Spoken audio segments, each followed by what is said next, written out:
Hello everyone, good evening to all of you. देखिए, आज का जो टॉपिक रहेगा लॉ ऑफ मोशन का फोर्थ टॉपिक। तो मैंने आपको बताया था प्रीवियस लेक्चर में कि हम फर्स्ट लॉ ऑफ मोशन के बारे में डिस्कस कर रहे हैं, जिसको मैंने बोला था inertia, law of inertia. 9th class में आपने पढ़ा था।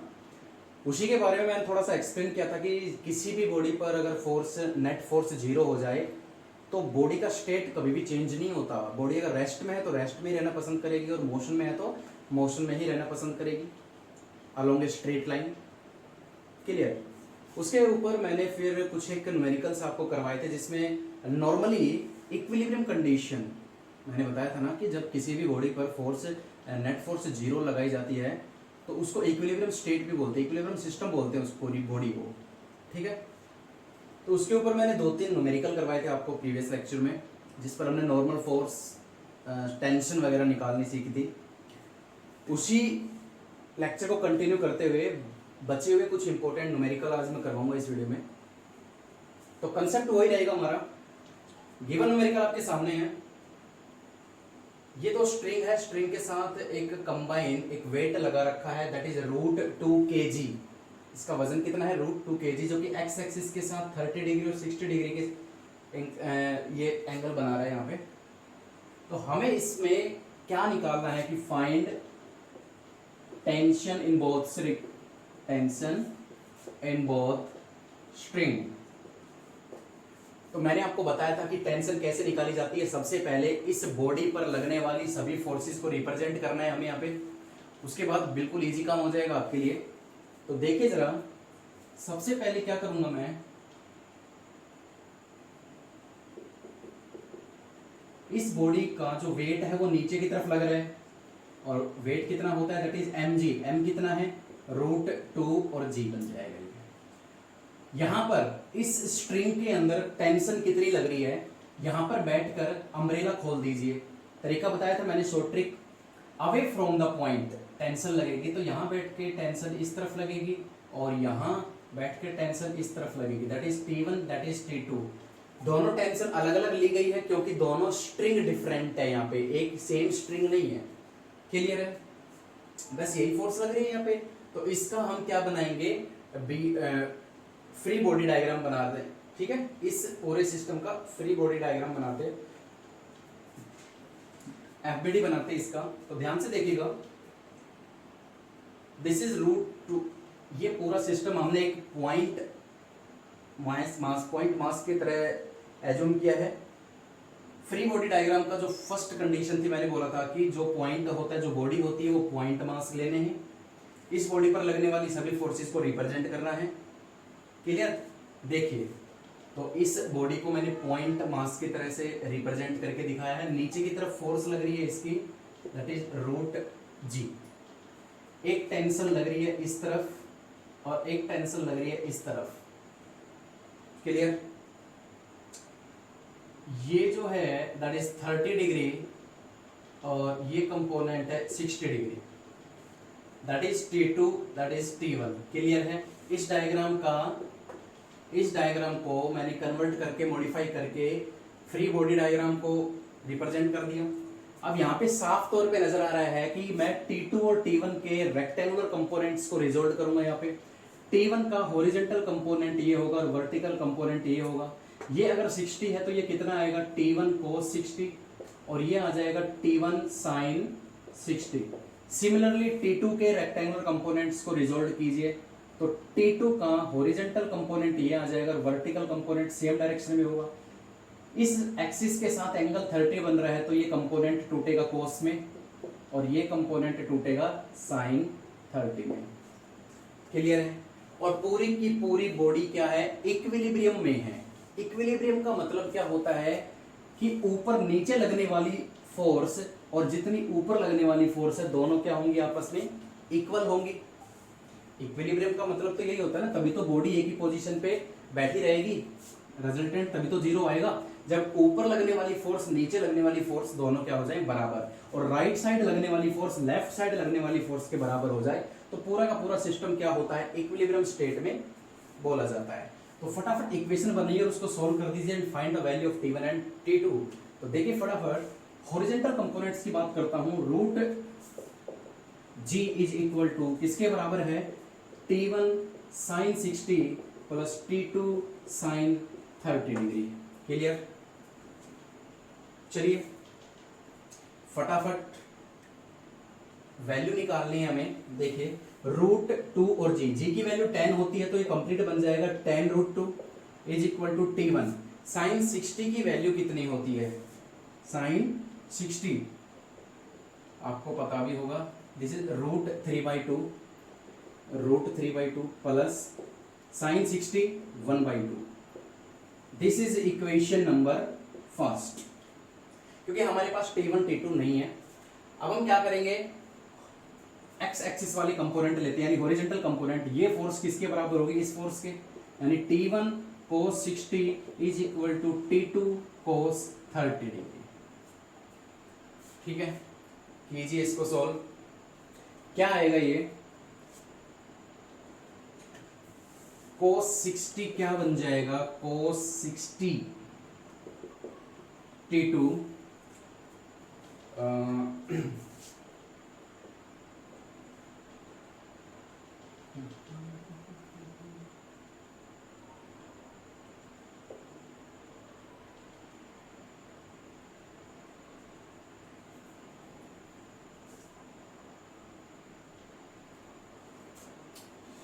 एक बार चेक कर लीजिए इसको, कहीं गड़बड़ नहीं होनी चाहिए। ये हमारे वर्टिकल कंपोनेंट हो गए, T1 साइन 60 दोनों सेम डायरेक्शन में है तो ऐड हो जाएंगे, T2 साइन 30 साइन 60 साइन 30 इसकी वैल्यू रख दी। Horizontal component T1 cos 60 is equal to T2 cos 30 degree. T1 cos 60 is equal to T2 cos 30। ठीक है, बिल्कुल ठीक है। यहाँ पर cos 60 और cos 30 की वैल्यू पुट कर दीजिए।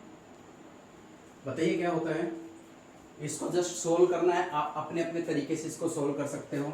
cos 60 की वैल्यू आप यहाँ पे रख सकते हो और cos 30 की वैल्यू यहाँ पे लिख सकते हो। क्या वैल्यू आती है, that is T1 is equal to √3 T2, 2 से 2 कैंसिल आउट हो जाएगा। T1 की ये वैल्यू अगर आप यहाँ पे पुट कर दोगे तो आपके पास T2 की वैल्यू आ जाएगी। इसको जस्ट सोल्व करना है और सोल्व करके यहाँ पे फटाफट बताइए आंसर क्या आएगा।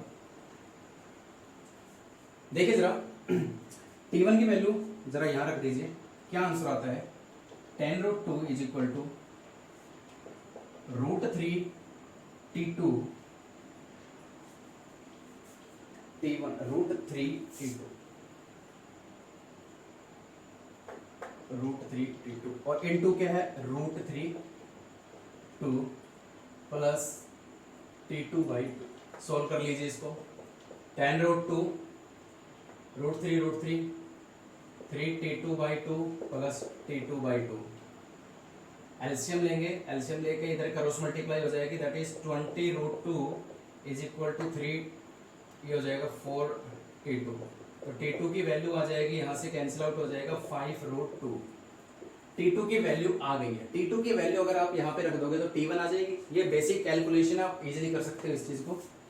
ठीक है, देयरफॉर यहाँ पे पुट कर दीजिए तो T1 कितना आ जाएगा, √3 इंटू T2 की वैल्यू 5√2। Clear, that is √56। बाकी आप देख लेना मेरे हिसाब से, ठीक है। तो कैलकुलेशन आपके हाथ में है। मेन मुद्दा है ये कि डायग्राम के ऊपर लगने वाली सभी फोर्सेस को रिप्रेजेंट करना आना चाहिए, टेंशन की डायरेक्शन समझ में आनी चाहिए। ठीक है, अगर नॉर्मल रिएक्शन लग रही है, अगर स्ट्रिंग वगैरह ना हो, कोई सरफेस के ऊपर बॉडी रखी हुई है तो नॉर्मल रिएक्शन लगेगी वहां पे, उस तरीके का भी न्यूमेरिकल आ जाएगा। अभी एक दो अभी करेंगे इसके बाद। ठीक है, उसके बाद सबसे इंपॉर्टेंट बात है कि फ्री बॉडी डायग्राम आपको बनाना आना चाहिए। फ्री बॉडी डायग्राम बना गया, उसके बाद इक्विलिब्रियम कंडीशन है, दोनों तरफ लगने वाली फोर्स आपस में क्या हो जाएंगी, इक्वल रख दीजिए और उन इक्वेशंस को सोल्व कर लीजिए, आपके पास टेंशन आ जाएगी। ठीक है, तो this is your first numerical. Next numerical पर चलते हैं। This is your second numerical related to the first law of motion, equilibrium condition पे। ये इंक्लाइंड प्लेन का है, थोड़ा डिफरेंट है, आराम से देखिए। ये एक स्ट्रिंग है, एक इंक्लाइंड प्लेन जो कि हॉरिजॉन्टल सरफेस के साथ थीटा डिग्री का एंगल बना रहा है और उस बॉडी का मास है m। तो इस बॉडी पर लगने वाली नॉर्मल रिएक्शन और इस बॉडी इस स्ट्रिंग पर लगने वाली टेंशन को हमें फाइंड आउट करना है। तो सेम वही काम इसमें करेंगे। सबसे पहले इसमें लगने वाली सभी प्रकार की फोर्सेस को हम रिप्रेजेंट करते हैं, ठीक है। तो ध्यान से देखिएगा, इस बॉडी, ये बॉडी एक सरफेस के ऊपर अटैच की गई है इंक्लाइंड प्लेन पे, इस तरीके का। सबसे पहले बॉडी का जो वेट होता है वो वर्टिकल डाउनवर्ड डायरेक्शन में होता है, दैट इज W=mg। दूसरा, अगर बॉडी इंक्लाइंड प्लेन पे रखी हुई है या बॉडी प्लेन सरफेस पे रखी हुई है तो वहां पे नॉर्मल रिएक्शन लगती है। And what is the direction of normal reaction, that is the perpendicular to the surface of body. ये इंक्लाइंड प्लेन है तो ये लग गई हमारी नॉर्मल रिएक्शन।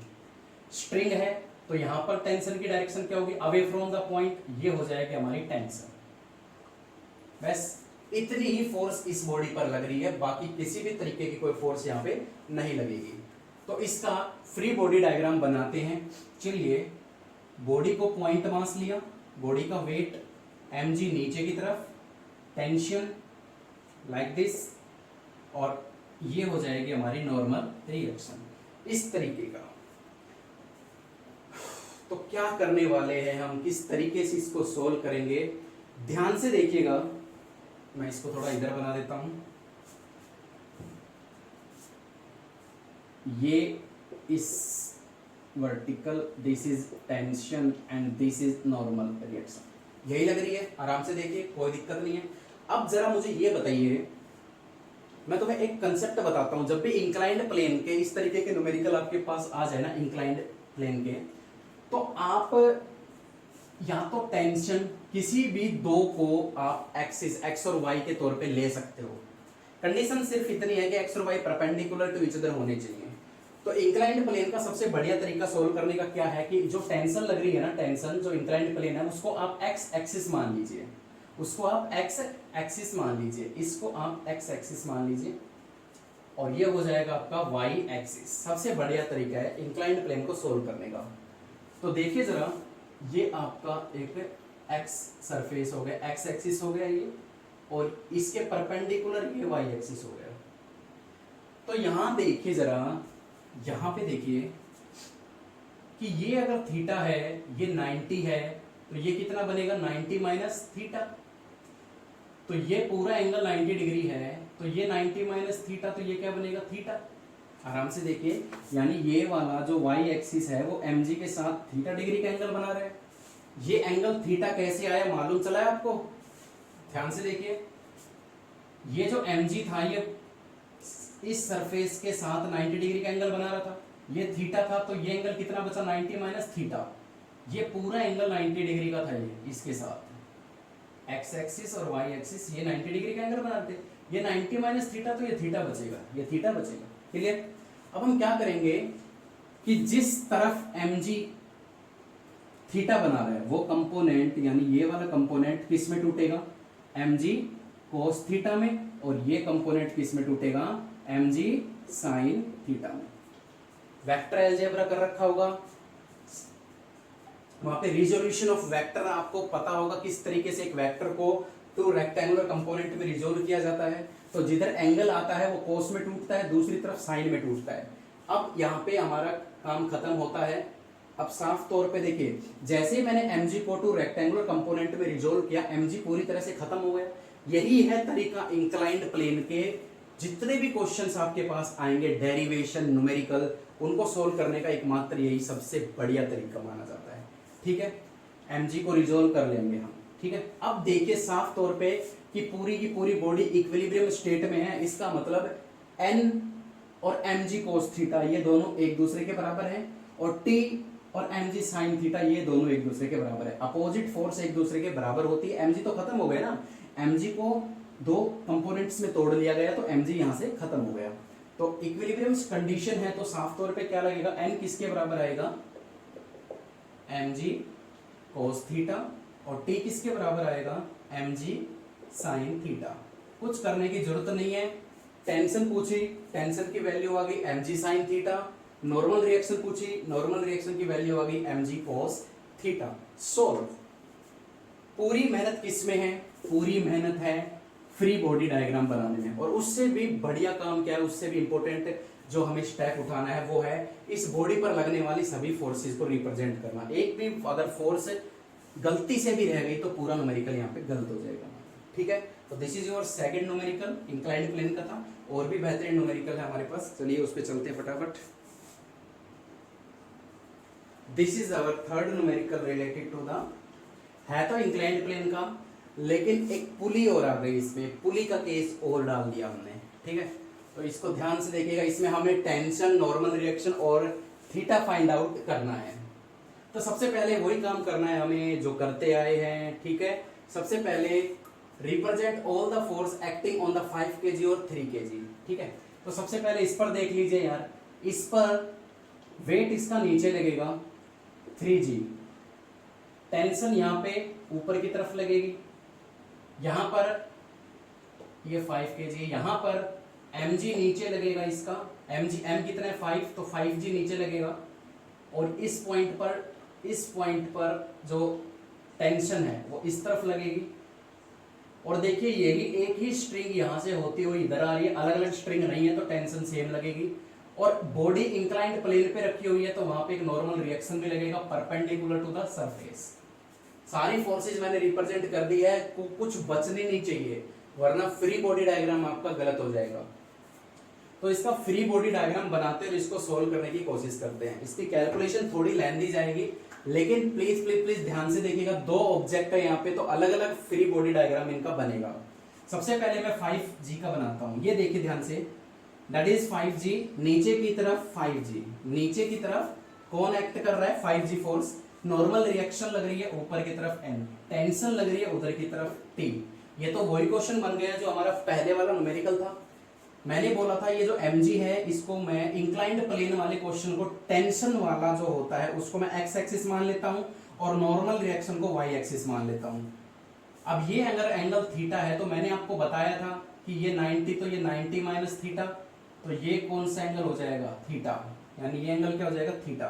तो 5g के ये वर्टिकल कंपोनेंट टूटेगा 5g cos थीटा में और ये टूटेगा 5g साइन थीटा में। अब ये डायरेक्ट आपको करना आ जाना चाहिए, बार बार ये mg इंक्लाइंड प्लेन जब भी आपको दिखता है मास वेट को खत्म कीजिए, उसके सीधे दो कंपोनेंट आपको लेने हैं। यहाँ पे साफ तौर पे दो इक्वेशन यहाँ पे बन गई आपकी, क्लियर है। दो इक्वेशन कौन सी बनी है, t is equal to 5g sine theta and n is equal to 5g cos theta, clear है। चलिए अब हम बनाते हैं FBD 3 kg का। ये हमने लिया 3 kg, 3g नीचे की तरफ लग रहा है, टेंशन ऊपर की तरफ लग रही है, टेंशन ऊपर की तरफ, तो सीधा सीधा ये तो इक्वेशन बन गई t is equal to 3g और t की वैल्यू 3 इंटू जी की value 10, that is 30 Newton. t की वैल्यू तो आ गई हमारे पास 30 न्यूटन से ये ऊपर की तरफ लग रही है। अब t की वैल्यू अगर मैं यहाँ पे रख देता हूं तो मेरी आराम से देखिए एंगल में फाइंड आउट कर सकता हूं। This is equation first, this is equation second. तो हम क्या करेंगे, यहाँ पे सॉल्यूशन है और कुछ भी नहीं है। t की वैल्यू अगर मैं यहाँ पे पुट करता हूं, put value of t in equation first, तो क्या हो जाएगा 30 इज इक्वल टू 5, g की वैल्यू 10 साइन थीटा, 50 अपॉन में आएगा तो क्या आएगा 3/5 साइन थीटा, 3/5 साइन थीटा। अब यहाँ पे जिसने भी तरीके से पढ़ाई की है वो समझ जाएगा कि एंगल कितना आया है। देखिए 3, 4, 5 कई बार बता चुका हूं फिजिक्स के अंदर, ये जो राइट एंगल ट्राइंगल आपकी बनती है 37 की 3, 4, 5 डिग्री, तो यहां से आप साइन थीटा निकाल सकते हो। देखिए 3 क्या है, परपेंडिकुलर अपॉन हाइपोटेन्यूज साइन है, यानी थीटा कितना आ गया यहां से 37 डिग्री। दो चीज आपकी फाइंड आउट हो चुकी है, थीटा आ चुका, टी आ चुका। सेकेंड इक्वेशन में देखिए n is equal to 5g की वैल्यू 10 एंड cos थीटा कितना 37, तो इस ट्राइंगल से cos 37 निकाल सकते हो आप 4/5 बेस अपॉन हाइपोटेन्यूज, तो n is equal to 5 into 10 into base upon hypotenuse, 5 से 5 कैंसिल, दैट इज 40 न्यूटन। सब कुछ आ चुका है, टेंशन आ चुकी है 30 न्यूटन, नॉर्मल रिएक्शन आ चुकी है 40 न्यूटन और यहाँ पे एंगल आ चुका है आपका 37 डिग्री। बहुत ही इंपॉर्टेंट कंसेप्ट। इस तरीके के ही न्यूमेरिकल्स नॉर्मल फर्स्ट लॉ के हैं जो कि एग्जाम्स में पूछे जाते हैं, हरियाणा बोर्ड हो, सीबीएसई बोर्ड हो, कोई भी बोर्ड हो, इस तरीके की ही न्यूमेरिकल्स इस कंसेप्ट पे बनते हैं हमारे। तो देखिए न्यूटन्स की फर्स्ट लॉ पे इस तरीके के ही नॉर्मल क्वेश्चंस पूछे जाते हैं। देखिए ये न्यूमेरिकल देखने में थोड़े से कॉम्प्लिकेटेड जरूर लगते हैं आपको, बट इस तरीके के न्यूमेरिकल्स बहुत इजी होते हैं। हल्का सा आपको जो इंट्रोडक्शन पार्ट मैंने करवाया था ना, उस पर थोड़ा सा ध्यान देने की जरूरत है, जहां पर मैंने आपको नॉर्मल रिएक्शन और टेंशन फोर्स की थ्योरी करवाई थी, इनका इंट्रोडक्शन बताया था, किस तरीके से इनकी डायरेक्शन हम लगाएंगे। स्ट्रिंग होगी तो टेंशन लगेगी, अगर कोई बॉडी इंक्लाइंड प्लेन या प्लेन सरफेस पर रखी होगी तो वहां पे नॉर्मल रिएक्शन लगेगी, ऐसा ही समझाया था। तो कंबाइन फॉर्म में भी आ सकते हैं, जो इंक्लाइंड प्लेन सरफेस के साथ भी है और स्ट्रिंग भी के साथ भी अटैच हो रही है। किसी भी तरीके के न्यूमेरिकल्स आपसे पूछे जा सकते हैं। तो न्यूटन्स की जो फर्स्ट लॉ है, जिसको हम लॉ ऑफ इनर्शिया भी बोलते हैं, नेट फोर्स जीरो होने की वजह से वो इक्विलिब्रियम सिस्टम भी बोली जाती है, जिसके आधार पे मैंने ये सारे न्यूमेरिकल्स सोल्व करवाए हैं। ठीक है, 5-6 जितने भी न्यूमेरिकल्स मैंने सोल्व करवाए हैं सारे एक जैसे न्यूमेरिकल, पजल होने की बिल्कुल भी जरूरत नहीं है, बहुत ही सिंपल कंसेप्ट है ये। और लॉ ऑफ मोशन का ये हमारा पहला टॉपिक है, जिसको मैंने 4 पार्ट में डिवाइड करके बनाया है। नेक्स्ट पार्ट हम लाएंगे न्यूटन्स की सेकंड लॉ का, फिर आएगा न्यूटन्स की थर्ड लॉ का। ऐसे ही हर एक लॉ और उससे रिलेटेड न्यूमेरिकल्स, बढ़िया बढ़िया न्यूमेरिकल जो एग्जाम्स पॉइंट ऑफ व्यू से बड़े इंपॉर्टेंट होते हैं, वो हम लाएंगे पार्ट वाइज करके। तो लॉ ऑफ मोशन बड़ा इंटरेस्टिंग चैप्टर है, कभी भी माइंड में ये मत लाना कि इसको हटा दिया गया है, इसके बिना आगे का काम नहीं हो पाएगा आपका। तो इनको समझना बहुत ज़्यादा इंपॉर्टेंट है। क्लियर? सो गुड लक, पढ़ते रहिए। थैंक यू सो मच, आज के लिए इतना ही।